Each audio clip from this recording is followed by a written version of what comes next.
আসসালামু আলাইকুম। বর্তমান পরিস্থিতি নিয়ে আমি ভাবলাম যে একটু বিস্তারিত আলোচনা করি। প্রথম হচ্ছে, আপনারা অলরেডি দেখেছেন হাসনাত এবং আসিফ আসিফ মোহাম্মদ সজীব ভুঁইয়া বোধহয় নাম, তাদের দুইটা স্ট্যাটাস। প্রথম হচ্ছে, হাসনাত বলেছে যে তাকে ক্যান্টনমেন্টে ডাকা হয়েছিল এবং পরবর্তীতে সেনাপ্রধানের নাম মেনশন করেন নাই, বাট বলেছে 40 বছরের, মানে যে অপোজিটে যে সিনিয়র অফিসার ছিল সে বলেছিল 40 বছর, তার অভিজ্ঞতা অনেক বেশি, 40 বছরের এই লাইনে আছেন। সো সেনাবাহিনীতে 40 বছর ধরে আছেন একমাত্র জেনারেল ওয়াকারিও, তো এটা অবভিয়াসলি বোঝা যায়। এবং একই সাথে আমি এর আগে অনেকবার বলেছি যে 5ই আগস্টে যখন জেনারেল ওয়াকার এবং মেজর জেনারেল হামিদ, তারা দুজনই চেষ্টা করেছিল আসিফ নজরুল ওনাকে প্রধান উপদেষ্টা বানানোর জন্য, ছাত্রদের জন্য এটা ওনারা পারেনি, এবং এটাই সম্ভবত আল্লাহ বাংলাদেশকে সেভ করেছে ওই সময়টায়। সো এখন আমি এই গত 6-7 মাস ধরে বলে আসছি, আমাকে মোটামুটি একটা যে আমি পাগল হয়ে গেছি বা এরকম একটা সিচুয়েশন, আমার নামে অনেক প্রোপাগান্ডা আছে, কিন্তু ফাইনালি কিন্তু এটা এখন মানুষের কাছে ক্লিয়ার। বাট আমি খুব অবাক হচ্ছি, কালকে আমি একটা টক শোতে গিয়েছিলাম বিএনপির মেজর আখতারুজ্জামান স্যারের কাছে। আমি জাস্ট অবাক হয়ে গেছি যে এত এভিডেন্স থাকার পরেও মানুষ কিভাবে মানে একই ভুল ব্যাখ্যা কন্টিনিউয়াস দিতে পারে। আমি এবং রিটায়ার্ড কিছু অফিসার এবং সার্ভিং কিছু অফিসারের ইয়াতে দেখলাম যে তারা অ্যাকচুয়ালি ম্যাক্সিমাম, না সার্ভিং অফিসার না, শুধু রিটায়ার্ড অফিসার যারা আর্মির বিভিন্ন অর্গানাইজেশনে চাকরি করে, তারা চোখ বন্ধ করে জেনারেল ওয়াকারে সাপোর্ট করতেছে। এই সাবজেক্ট নিয়েই দেখলাম রাজনৈতিক দলগুলা এক একজন এক এক ধরনের ব্যাখ্যা দিচ্ছে। কয়েকজন ফেসবুক বা ইউটিউবার অ্যাক্টিভিস্ট যাদের রোল হাসিনা পতন আন্দোলনে খুব নোটেবল ছিল, তারা দেখি এখন বলতেছে যে হাসনাত সার্জিস এরা নতুন দল গঠন করেছে, নতুন দল গঠন করার জন্য তার এখন অনেক সময় দরকার, এই সময় পাওয়ার জন্য সে এই ঘটনাটা বলেছে। অনেকে এটা বিশ্বাসও করতে পারছে না। এটা একটা অ্যাবসার্ড জিনিস, এটা একটা অ্যাবসার্ড জিনিস। মোট কথা হচ্ছে, আমি মনে করি না হাসনাত বা আসিফ তাদের ওই স্ট্রেংথটা বা ওই জিনিসটা ওই লেভেলের সে একটা মিথ্যা কথা এরকম ন্যাশনাল পর্যায়ের থেকে বলতে পারবে। এবং আমরা কিন্তু এখন পর্যন্ত আইএসপিআর থেকে কোনো নোটিশ পাইনি, যে আইএসপিআর কোনো ইয়া দেয়নি যে এটাকে ডিনাই করে বা এটার পক্ষে কোনো কিছু নিয়ে। সো আমাদের যেটা এই জিনিসটা আসলে আমি যখন প্রথমেই শুনলাম, তাহলে আমার কাছে মনে হলো যে জেনারেল ওয়াকার, আমরা অনেক জায়গায় বলেছি যে জেনারেল ওয়াকার একজন মিডিওকার অফিসার ছিলেন। এই কাজটা কিন্তু তাকে মিডিওকার থেকে একদম বিলো অ্যাভারেজে নিয়ে গেছে। ওনার কিন্তু বোঝা উচিত ছিল যে ছাত্ররা কখনোই এই আওয়ামী লীগকে পুনর্বাসনটা মেনে নেবে না। উনি কোন সাহসে, আমি বলবো, কিভাবে উনি যেতে পারলো ছাত্রদের কাছে, যে থিঙ্কিং যে এটা এক্সপোজ হবে না। It's something very unusual. আমার কথা হচ্ছে, এখন উনি জেনারেল ওয়াকার যে পরিস্থিতির, এবং এই পরিস্থিতির জন্য জেনারেল ওয়াকার এককভাবে দায়ী। হ্যাঁ, উনি দীর্ঘদিন ধরে ভারতের প্রেসক্রিপশনে চলতেছে, এটা ক্লিয়ার, এবং এটা সবার সামনে এক্সপোজ হয়ে গেছে। এবং আমার ধারণা এটা উনি আন্ডার প্রেশার করেছেন। সেম জিনিস আপনারা যদি মনে থাকে, রাওয়াতে যে উনি যে একটা ভাষণ দিয়েছিলেন, উনি একটু উত্তেজিত অবস্থায় ছিলেন, এবং ওটাও কিছু মনে হচ্ছে কেউ তাকে প্রেশার দিয়ে করিয়েছে। এই জিনিসটা মানে আমি জেনারেল ওয়াকারের পার্সপেক্টিভ যদি চিন্তা করি, যে আমি যদি জেনারেল ওয়াকারের পজিশনে থাকতাম, আমি একজন আওয়ামী লীগের মনোনীত সেনাপ্রধান এবং তাকে সার্ভ করতেছি, এই কাজটা কিন্তু আমি নিজে করতাম না। এই অফারটা দেওয়ার জন্য তার উচিত ছিল যে কোনো একটা থার্ড পার্টিকে দেওয়া, যে কোনো ক্রেডিবল পার্টি দেওয়া। এটা হইতে পারতো অন্য কোনো দেশের অ্যাম্বাসেডার, অন্য কোনো রিটায়ার্ড জেনারেল, অন্য যে কেউ। কিন্তু উনি এটা নিজে করে কিন্তু ভজঘট পাড়ে খেয়ে ফেলছে, এবং হি ইজ জাস্ট কট। এবং আমরা এই জিনিসটা দেখতেছি এখন। আমরা সেই প্রত্যেকটা দল এবং প্রত্যেকটা ইন্ডিভিজুয়াল আমরা এটা নিয়ে পলিটিক্যাল রেটরিকে চলে গেছি। সো এরা একটা নতুন দল করতেছে, এটা বিএনপির জন্য হুমকি, জামাতের জন্য হুমকি হইতে পারে, এদের জন্য এই হুমকি। যে যার পার্সপেক্টিভ থেকে এখন এক্সপ্লেনেশন দিচ্ছে। আমি অ্যাটলিস্ট 2জন স্ট্রং অ্যাক্টিভিস্টের জানি যে তারা নিয়মিত ডিজিএফআই থেকে মাসোহারা নেয়। আপনার নাম বললে আবার সবাই বলবেন যে প্রমাণ করি। আরে ভাই, ডিজিএফআই এগুলা প্রমাণ নিয়ে কারো দেয় না। একজনের টাকার অঙ্ক জানি, প্রতি মাসে 3,80,000 করে বাংলাদেশের একটা অ্যাকাউন্টে জমা হয়। আরেকজনের টাকার অঙ্ক জানি না, বাট সোর্স জানিয়েছে যে he is not a problem, he is under control. So তারা এখন দিচ্ছে যে সেনাপ্রধানকে যদি আউট করা হয় তাহলে এটা ম্যানেজ করা যাবে না, he is the best option. এটা একটা ভুল তথ্য। আমরা যদি এটাকে এমনভাবে, এটা যদি রাজনৈতিক প্রেক্ষাপটে না দেখে আমি দেশপ্রেমের পার্সপেক্টিভ এই জিনিসটা দেখেন, আমি গ্যারান্টি দিয়ে বলতেছি, যদি নেক্সট ইলেকশন জেনারেল ওয়াকারের আন্ডারে হয়, এই ইলেকশনটা একদম ম্যাচড আপ ইলেকশন হয়ে যাবে।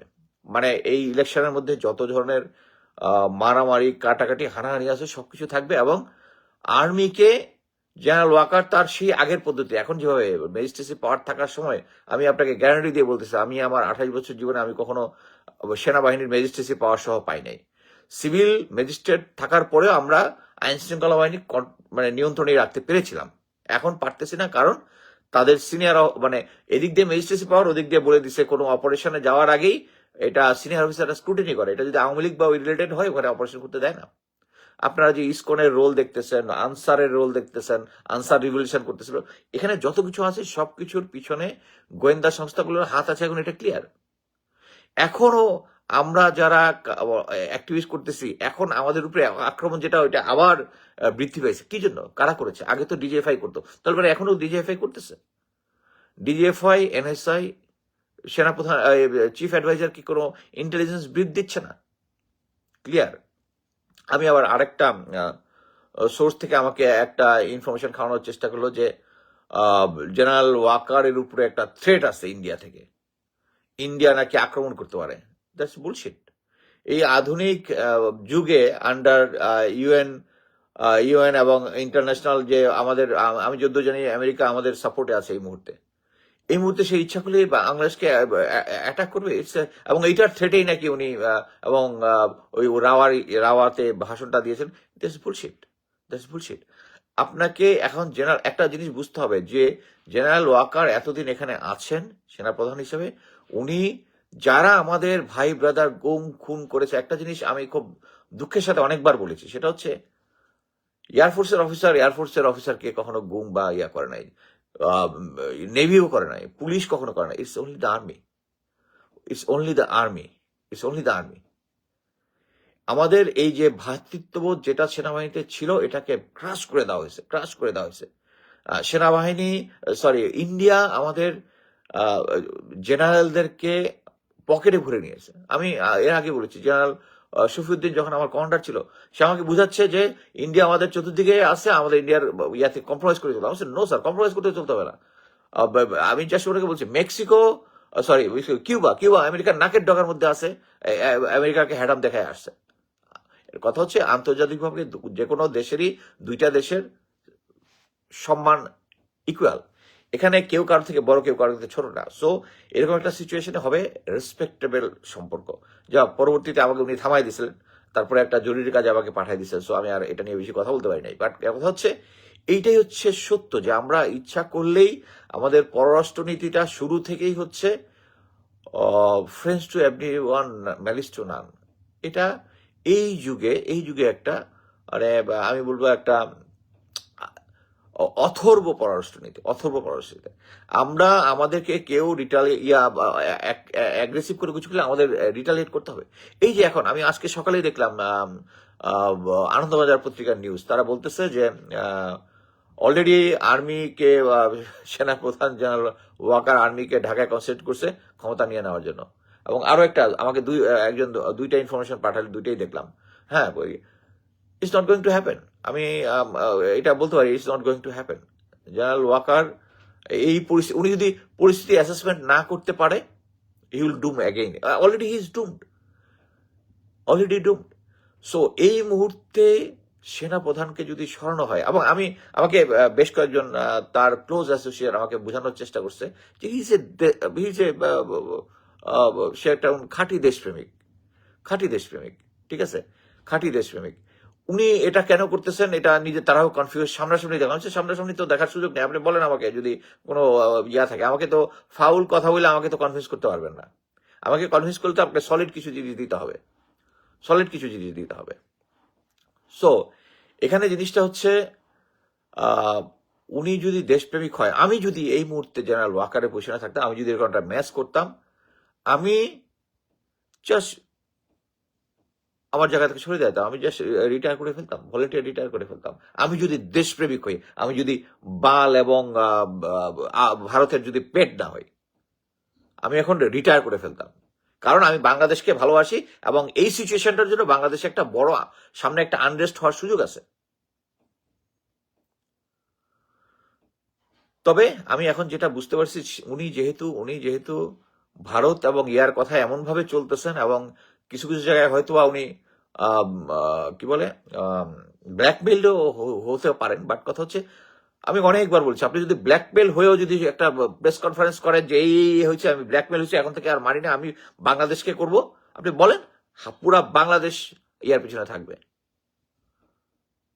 বাংলাদেশ আপনার পিছনে থাকবে। কিন্তু আপনি ওই সুযোগ নেন নাই, এবং আপনার কোনো সুযোগ নাই, আপনার কোনো সুযোগ নেই।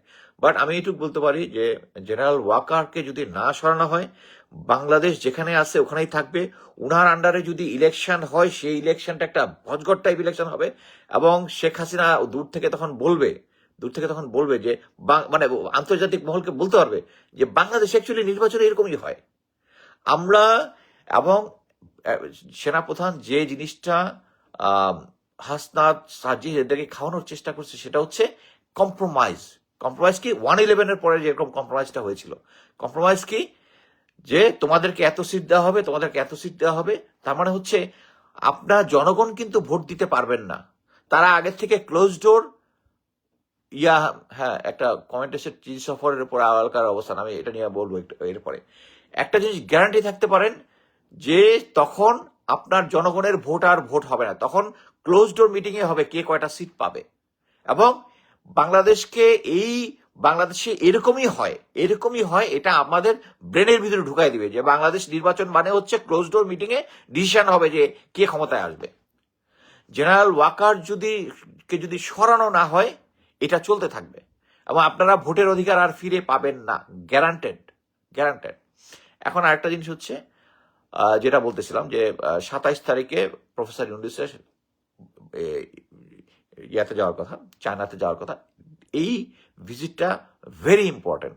আমরা যেহেতু ওই যে জিনিসটা আছে না, আমরা সবসময় পররাষ্ট্রনীতিতে সফট ভাবে যাই, বাট প্রফেসর ইউনূস হার্ড ভাবে যায়, এবং এই কারণেই এই ভিজিটটা ইয়াদের জন্য, ভারতের জন্য একটা থ্রেট, এবং তারা চেষ্টা করবে এই ভিজিটটা বন্ধ করার জন্য।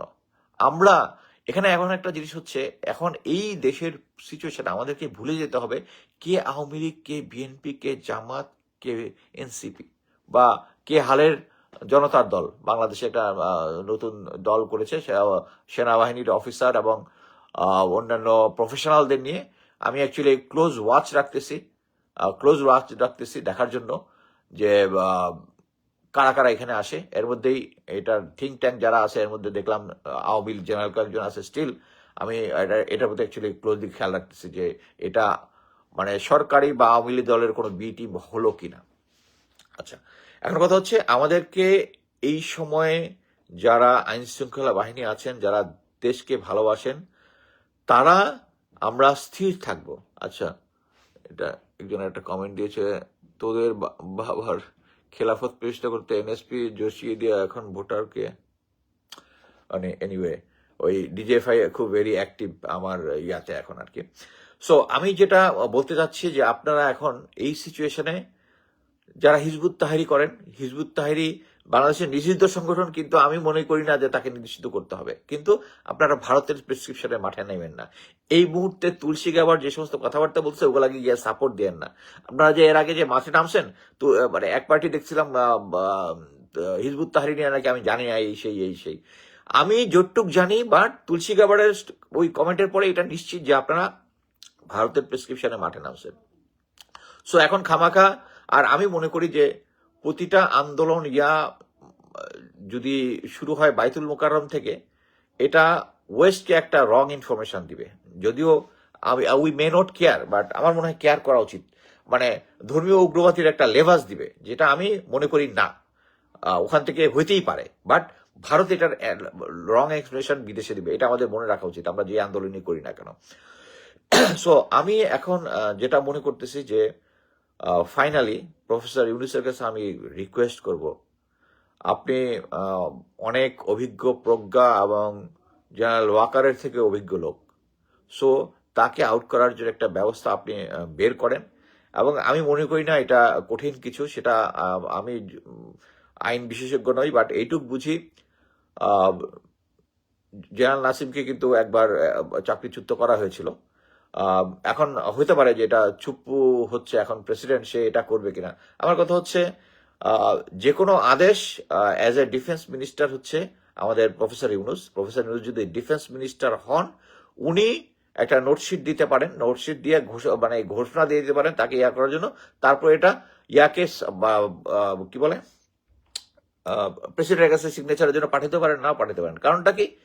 কারণ উনি হচ্ছে ডিফেন্স মিনিস্টার, এবং ইয়াতে বলা আছে উনি প্রেসিডেন্টকে, মানে জিনিসটা এরকম যে প্রধান উপদেষ্টা হচ্ছে ইকুয়ালেন্ট টু প্রধানমন্ত্রী কোনো কিছুটা বললে উনি এটা সাইন করতে বাধ্য। সো আমি মনে করি আমাদেরকে যে যত কথাই বলেন, আমি এই গত 5-6 মাস ধরে বলে আসতেছি জেনারেল ওয়াকার ভারতীয় এজেন্ট, তাদের এজেন্ডায় কাজ করতেছে, আপনারা কেউ বিশ্বাস করেন নাই। না, বেশিরভাগ লোকই বিশ্বাস করেছে, বাট যারা বিশ্বাস করা উচিত তারাই করে নাই। উল্টা আমাদের রিটায়ার্ডের একটা অংশ এখনো তার পক্ষে ইয়া করতেছে, যে শাহস্তাজ সার্জিসেরা নির্বাচনের করার জন্য, সময় বাড়ানোর জন্য।